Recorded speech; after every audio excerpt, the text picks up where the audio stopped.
Salutations la famille, c'est toujours le frère Zanko dans la continuation des messages par la manifestation de la grâce du Verbe de Loba, l'unique créateur. Et c'est toujours aussi dans nos ouvrages que nous allons nous recueillir, que nous allons consulter la parole authentique qui a été frelatée par les diverses religions ou spiritualités qui ont fait des copier-coller, qui ont altéré l'origine des Écritures, mais cela ne se peut spirituellement, et donc, aujourd'hui les choses sont rétablies par l'entremise de Zulula 100, l'unique enseignant dans le visible, et qui nous a procuré donc Kalatam Ballet, Kalatam Dipsy, et beaucoup d'autres ouvrages que l'on peut se procurer en allant dans les éditions zulula100.com, les éditions zulula100.com. Vous avez tapé ceci sur la barre de recherche, vous accédez au premier lien référencé et vous pouvez vous procurer ces ouvrages qui sont l'écriture authentique, originelle, dont les écrits religieux ne sont que des ersatz, des sortes de copies falsifiées, frelatées, et dans laquelle il y a la fausse doctrine qui implique ensuite des comportements déviants, de l'injustice premièrement, toutes sortes d'abominations, parce qu'il y a la semence du jadis, c'est-à-dire de Satan, qui sont dans ces religions, dans ces écritures, et donc ils produisent de mauvais fruits, ils produisent la guerre et toutes sortes de confusions et toutes sortes d'abominations, parce qu'il y a la contradiction.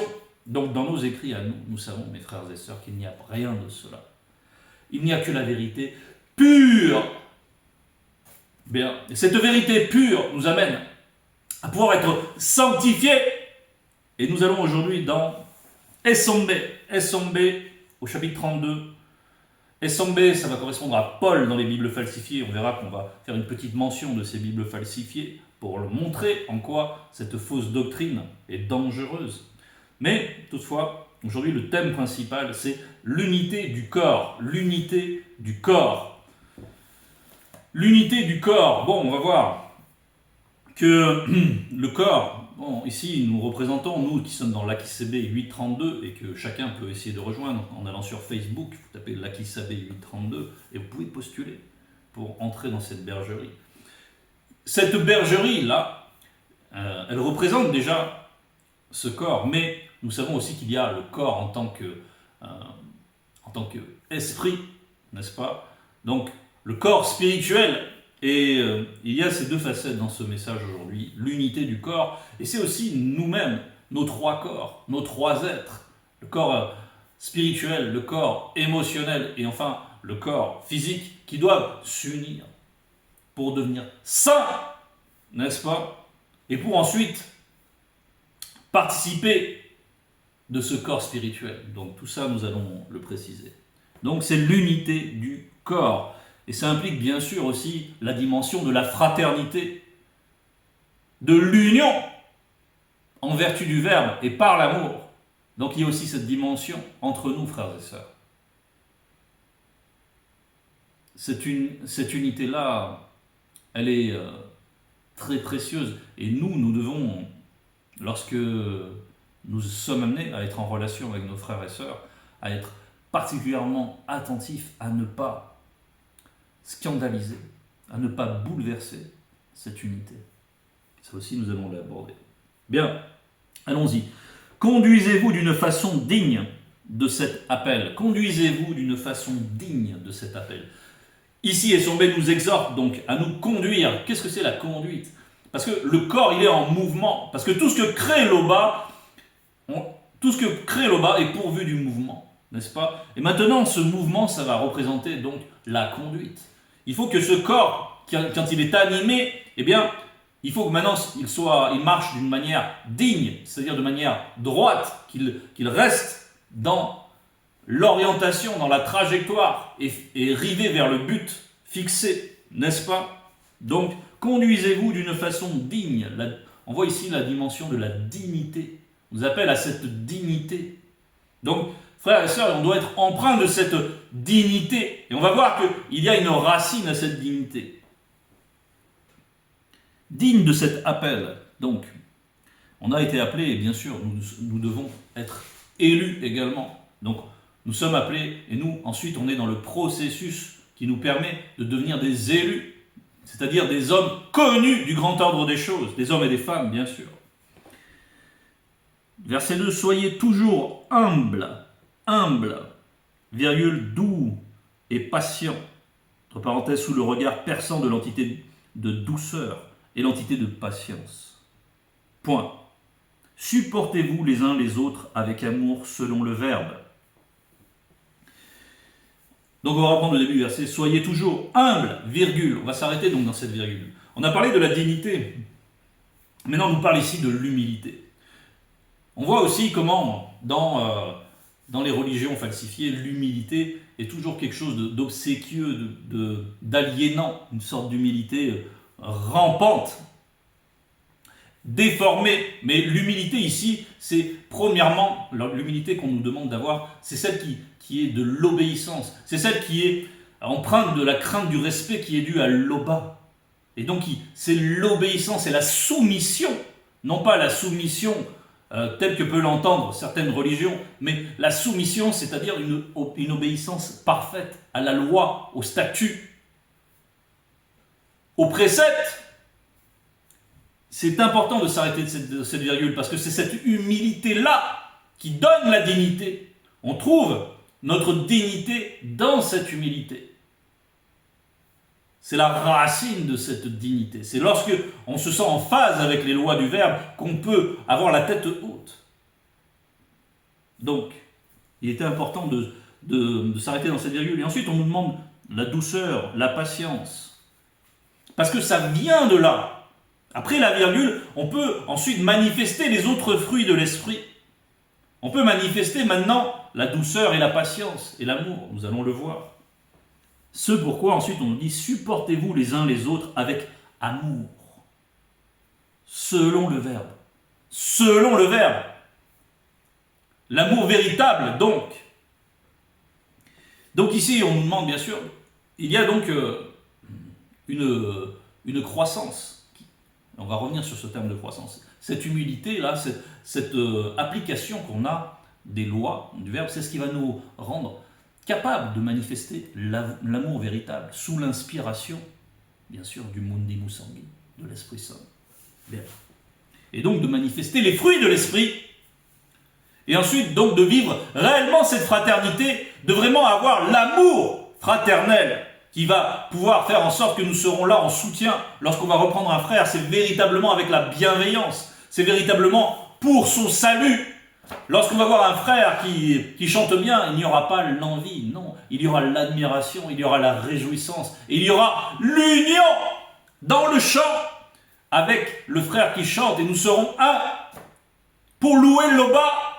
C'est donc cela, et tout cela vient d'abord, donc, de notre obéissance. C'est un prérequis pour pouvoir vivre cette dimension collective de l'union au sens fraternel. On va prendre un verset, Essombé 23, verset 4. Essombé 23, verset 4. Qui dit « L'amour de la vérité est patient. » Donc on retrouve là, encore une fois, ça fait résonance. L'amour de la vérité est patient. Entre parenthèses, car l'entité de l'amour, l'entité de patience, l'entité de bonté sont en union. On retrouve encore ce thème, n'est-ce pas, de l'unité. L'amour de la vérité est patient, il est plein de bonté. L'amour, selon le Verbe, n'est point envieux. C'est très important. Ce n'est pas justement, encore une fois, comme ces églises dites du réveil, ou peu importe, où ils se font des bonjours hypocrites, ils se saluent, et on voit, bon, après, toutes sortes de déviances, hein, bien sûr, apparaître. Mais il n'y a pas l'amour de la vérité. Ils sont dans un simulacre d'amour. Bien, et nous sommes appelés à la pureté. Il est plein de bonté. L'amour selon le Verbe n'est point envieux. L'amour selon le Verbe ne se vante point. Il ne s'enfle point d'orgueil, c'est-à-dire qu'il n'est pas soumis à la gloire des hommes. Et c'est ce que l'on peut observer, ceux qui sont allés dans les cultes, ceux qui ont connu les affres lorsqu'ils étaient en recherche des cultes, ceux qui ont fréquenté cela, savent que leur simagrée est toute faite dans la gloire des hommes. Ils invoquent un nom, ils ne connaissent même pas la signification de ce nom. Et, bref, ils sont dans la démence, parce qu'ils adorent des démons.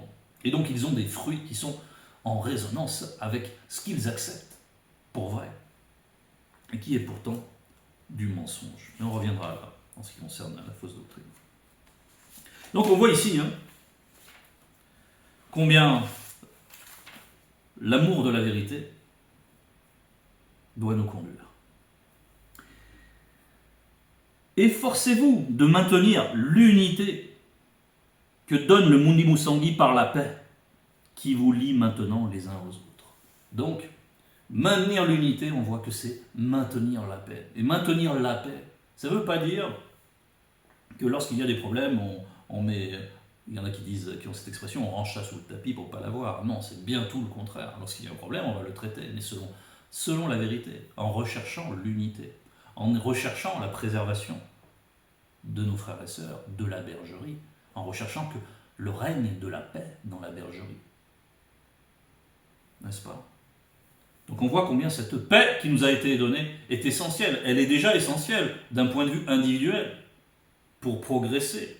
Sans la paix, on ne peut pas bien réfléchir, on ne peut pas bien s'épanouir en général. La paix est un fondement pour pouvoir tendre vers les choses spirituelles, pour pouvoir être tranquillement occupé aux choses spirituelles.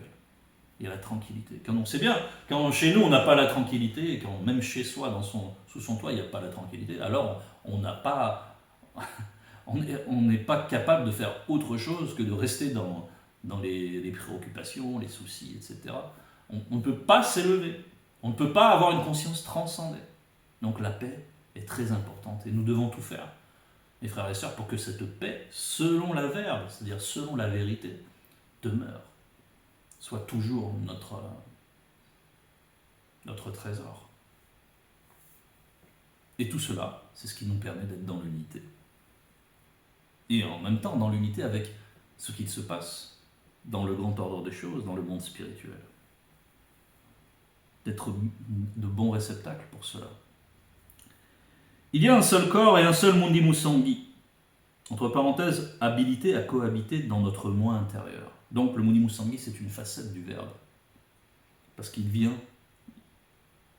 cohabiter dans notre moi intérieur. De même qu'il y a une seule espérance à laquelle vous avez été appelés. Donc on nous dit ici, il y a un seul corps, un seul Mundi Musanghi. De même qu'il y a une seule espérance à laquelle vous êtes appelés. Donc, en définitive, bien sûr, il n'y a que... Et le corps, là en l'occurrence, c'est Ébassi. Et ce qui nous permet, là, ce qui fait la différence entre la bergerie et Ébassi, c'est simplement la manière dont on va vivre cette espérance. Parce que cette espérance, c'est une particule de l'éternité.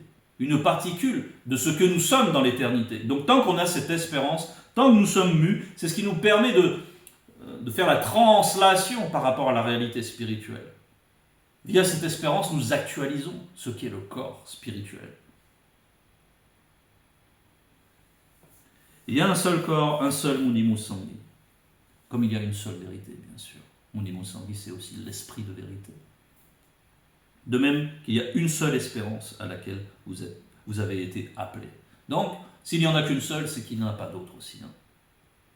Ça implique bien sûr cela. Donc, on verra après ce que peut encore entraîner la fausse doctrine. Il y a un seul grand tout, entre parenthèses, hormis Tété, rien de tout ce qui existe ou n'existe pas n'est au-delà du grand tout. Le grand tout. Donc, et on voit que Tété, il est par-delà même le grand tout. C'est-à-dire que tout ce qui existe, tout ce qui n'existe pas, tout ça. Donc, on connaît le concept, en tout cas, de la non-existence. On le connaît, mais que de manière imparfaite, bien sûr, puisque même les entités ne peuvent pas vraiment se représenter la non-existence. Eh bien, le grand tout comprend déjà la non-existence, mais Tété, lui, est par-delà même le grand tout. Donc, il a manifesté toute notion. Ce n'est pas comme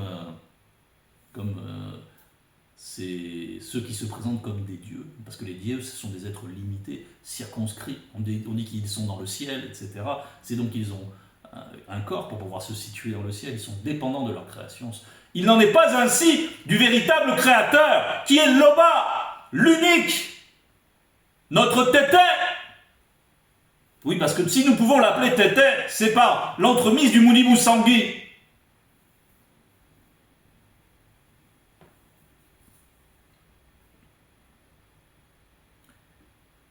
Il y a un seul grand tout, donc. Et ensuite, on va préciser, Jokisabe est le deuxième. Une seule foi, un seul baptême pour les élus, le baptême du Mundi. Donc, le grand tout, c'est Jokisabe et le deuxième. Et le grand tout contient le grand ordre des choses. Et le grand ordre des choses contient le royaume. C'est ainsi. Tout a été fait pour et par les deux. Manifesté pour nous.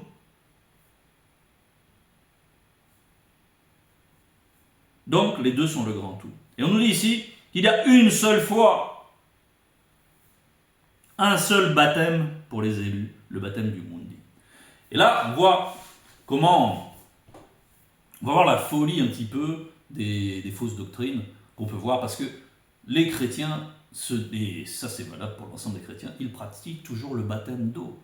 Ils viennent vous dire, oui, à quel point ils sont dans la confusion. Ils vous parler de l'ombre des choses à venir, n'est-ce pas? Ils pratiquent toujours le baptême d'eau.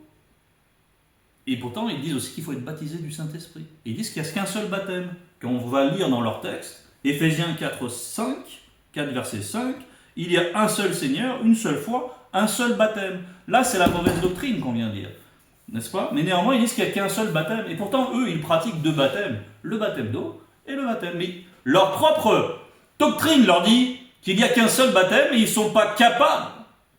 Ils continuent à faire autre chose. Ils disent Christ, il a changé la loi, parce que l'ancienne loi, celle des sacrifices, etc., c'était l'ombre des choses à venir. Et maintenant, et pourtant de sa propre bouche, leur Jésus, qui est un démon, leur Jésus leur dit que le ciel et la terre, qu'il n'y aura pas un seul iota de la loi qui disparaîtra tant que le ciel et la terre subsistent. Donc ils disent que la loi, elle est permanente, qu'elle ne peut pas être changée. Mais après, ils disent, oui, mais il a changé la loi, parce que maintenant, il a pourvu au sacrifice. Mais quand on leur dit, mais le baptême, c'était quoi? C'était aussi l'ombre des choses à venir, non? Puisqu'il y a eu le baptême de l'Esprit Saint. Eh bien non, eux, ils pratiquent aussi l'ancien baptême, parce qu'ils sont dans la confusion, parce qu'ils agissent selon des traditions d'hommes. Parce qu'ils ne comprennent pas, parce qu'ils n'ont pas l'intelligence, parce qu'ils n'ont pas la moindre logique, parce que leur intelligence est enténébrée par les démons, et principalement par Mitélé, qui est Jésus, un démon. Et donc, leur fausse doctrine, c'est la confusion. Il n'y a pas de logique là-dedans. Il n'y a pas de logique. Ils disent eux-mêmes qu'il y a un seul baptême, et ils pratiquent deux baptêmes. N'est-ce pas le manque élémentaire de bon sens? Eh bien, nous, il nous a été donné par l'appel d'ouvrir les yeux sur ces choses-là. Lorsqu'on a entendu la vérité, parce qu'il y a l'amour de la vérité. Et ceux qui restent dans ces usages-là, ils n'aiment pas la vérité. Parce que quand on vient leur annoncer la vérité, ils refusent la vérité, ils veulent continuer à pratiquer ce qui est lié au mensonge et donc au démon.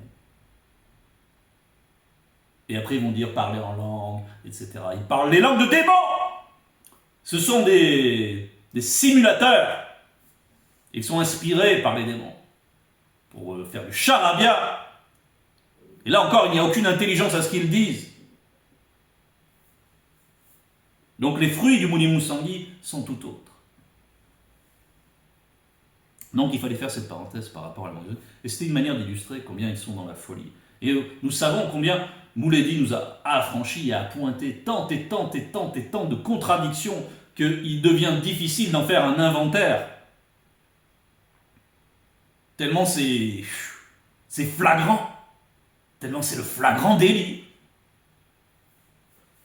C'est la fraude, c'est l'esprit de fraude qui marque leur doctrine. C'est l'esprit de l'erreur qui est marqué comme un fer rouge dans leur esprit. Et ils adorent un démon. Et ça les aliène, ça transforme même leur esprit, leurs trois êtres. Une aliénation, c'est donc une détérioration de la génétique spirituelle, premièrement. Ils deviennent des aliénés. Et quand on les voit dans leur monde, dans leur culte, ils ressemblent à des aliénés dans leur comportement. Ce n'est pas exagéré de le dire. C'est simplement la vérité.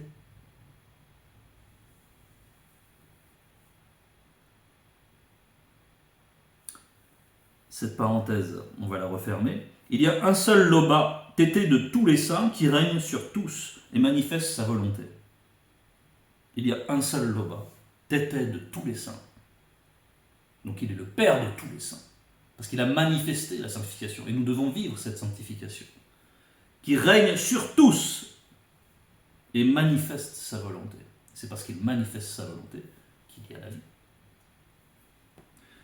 De cette façon, nous parviendrons tous ensemble à l'unité de la foi dans la manifestation de la connaissance des deux fils de Loba manifestés avant la non-existence. De cette façon, donc dans cette disposition-là, qu'on a décrit au début, qui commence toujours bien sûr par cette humilité, qui produit la fierté, la dignité, cette humilité qui consiste à mettre en application les lois, et qui permet ensuite de manifester les fruits du mouvement sanguin, et qui permet d'être utilisé par le Verbe, et d'actualiser de plus en plus la sanctification, afin de devenir des saints, et être un membre à part entière de ce corps. De cette façon, nous parviendrons tous ensemble, donc il y a tous ensemble, il y a toujours l'union, tous ensemble, à l'unité de la foi, dans la manifestation de la connaissance. Cette connaissance, la connaissance des deux, c'est en même temps la connaissance de toutes les choses spirituelles, de tous les mécanismes vibratoires. Et nous savons combien la révélation nous est donnée avec abondance par Zululassan. Une telle connaissance qui est... parfois on a du mal à la qualifier tellement elle est inouïe, c'est-à-dire qu'on n'avait pas entendu de pareilles choses, éblouissante, captivante. On devient, en fréquentant cette connaissance, on devient des illuminatés, des vrais illuminés, non pas au sens péjoratif, mais au fait de recevoir la lumière et de devenir en même temps lumière. Des enfants à notre tour de lumière. Parce que les deux sont, lorsqu'ils sont dans le visible, ils sont la lumière. Nous allons le voir, ça aussi.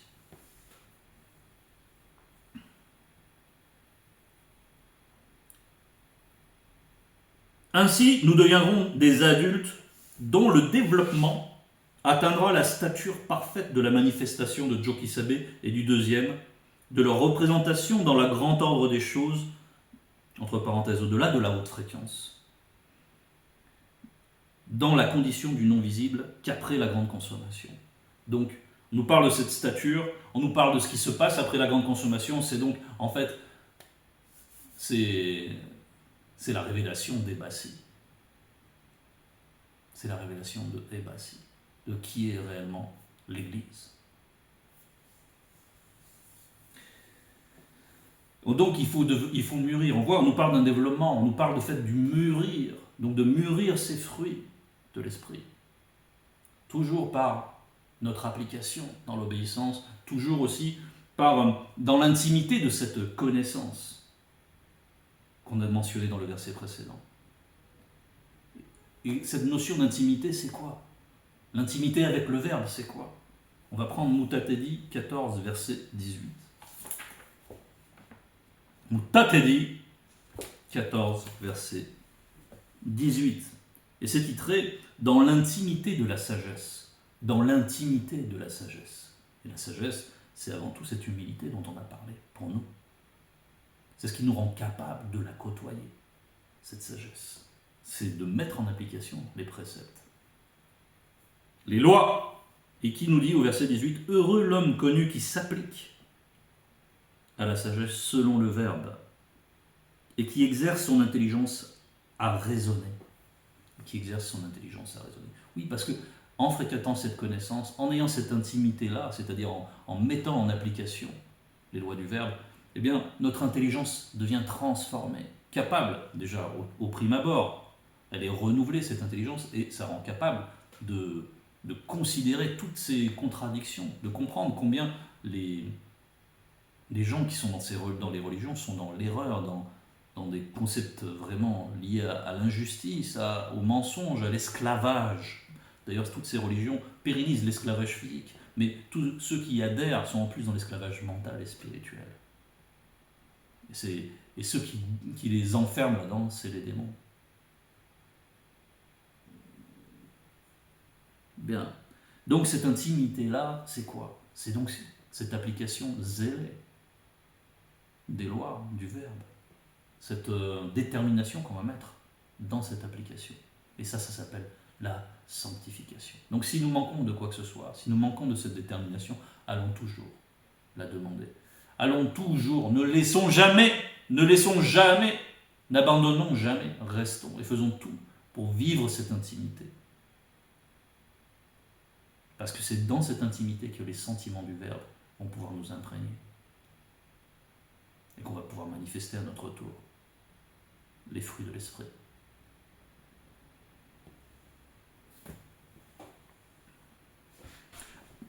Verset 9. Alors nous ne serons plus comme des enfants, emportés par les vagues ou le tourbillon de toutes sortes de doctrines, trompés par des blancs et des sans-mêlés, parenthèse métis, recourant à la ruse pour entraîner les autres dans l'erreur. Recourant à la ruse pour entraîner les autres dans l'erreur. Et donc, le fait de s'être développé, d'être devenus des hommes et des femmes spirituels, nous rend capables de juger de toutes choses et nous immunise. Parce que quand on est devenu un initié, c'est-à-dire un homme ou une femme spirituelle, eh bien, ça y est, on est des élus. On ne peut plus retourner à ces choses-là. Nous sommes immunisés. On ne peut pas périr, en tout cas, dans le visible, en étant dans ces choses-là. Le Verbe ne nous laissera pas faire ceci. Parce que nous sommes scellés pour l'élection.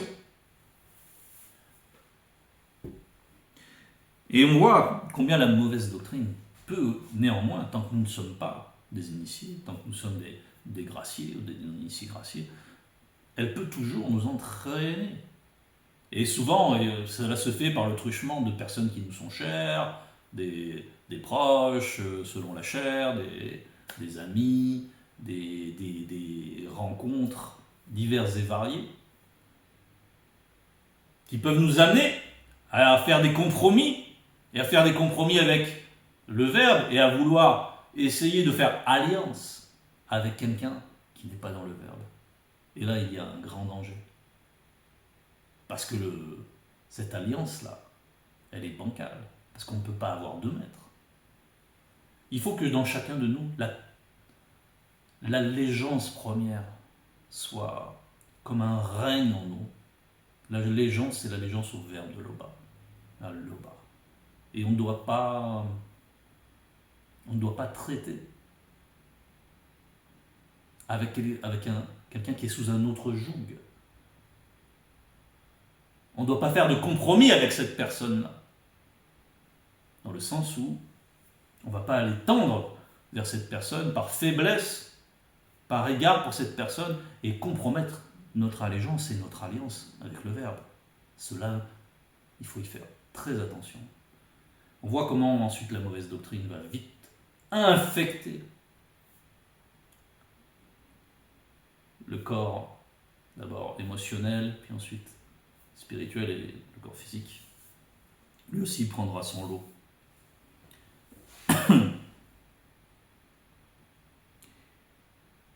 Oui, on nous parle de cette ruse-là qui caractérise les Russes, c'est-à-dire ils ont l'apparence de la piété dans ces religions, ils prennent les atours, les vêtements, tous les atours possibles, ils font semblant d'eux, comme leur Christ, où à un moment il fait semblant de se mettre à part. Bon, j'ai plus le verset en tête, mais on pourra le retrouver aisément, si cela est un besoin. Donc, ils font semblant. Ils se convainquent tous ensemble de l'erreur. Ça, c'est l'unité du mensonge. L'unité du mensonge, elle est très vite dissipée. Elle est très très vite dissipée. Hein, on voit, quand survient l'épreuve, comment cette fraternité est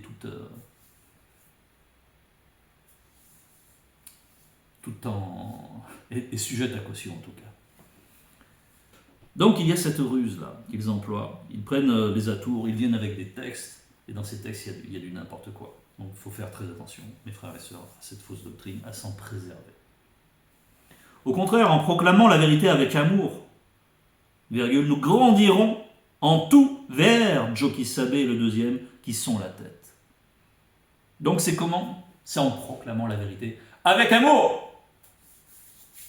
Nous grandirons en tout vers Jokisabe et le deuxième, qui sont la tête. Donc vers eux, donc ça c'est vers cette actualisation des Bassis, de la bergerie à Ébassi spirituelle, celle qui sera révélée lors de la grande consommation.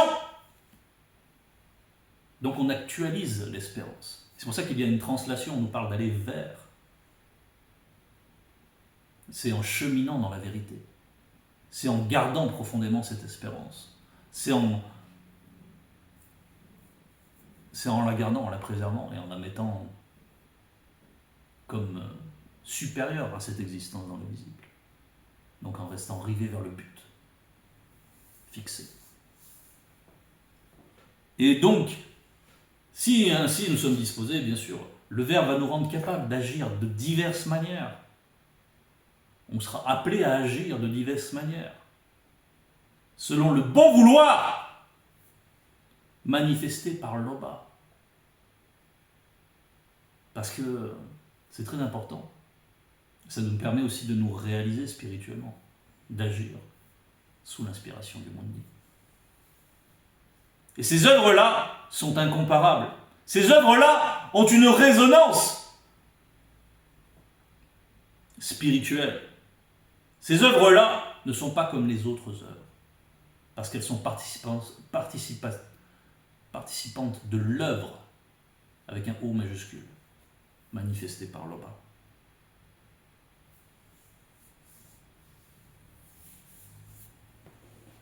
C'est grâce à eux, donc, Jokisabe le deuxième, c'est grâce à eux que le corps forme un tout solide, bien uni par toutes les articulations dont il est pourvu. Donc, les articulations, il y a ce mouvement. Les articulations, c'est ce mouvement toujours. Et c'est par eux, parce que c'est-à-dire, il ne faut pas dissocier les deux du verbe. Ils sont un. D'accord? Donc, attention aussi à la relation qu'on a avec notre Mouledi, avec Zulula. Sans. Parce qu'il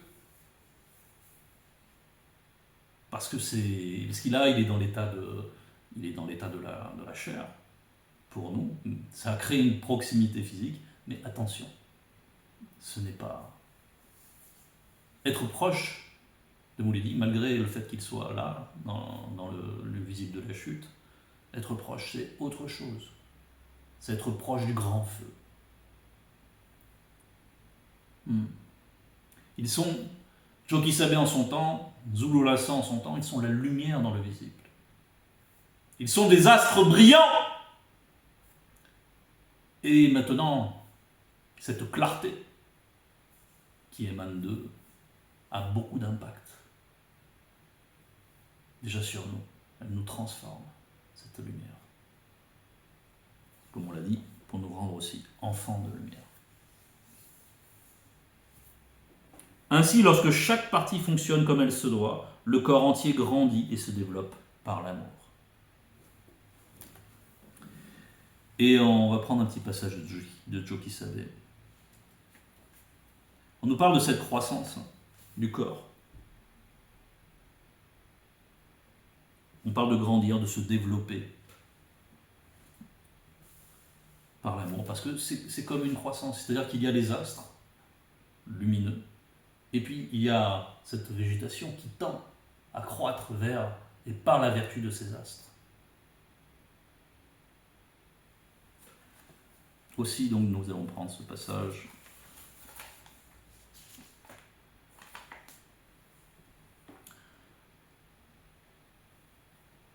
Moi, Joki Sabe, la lumière.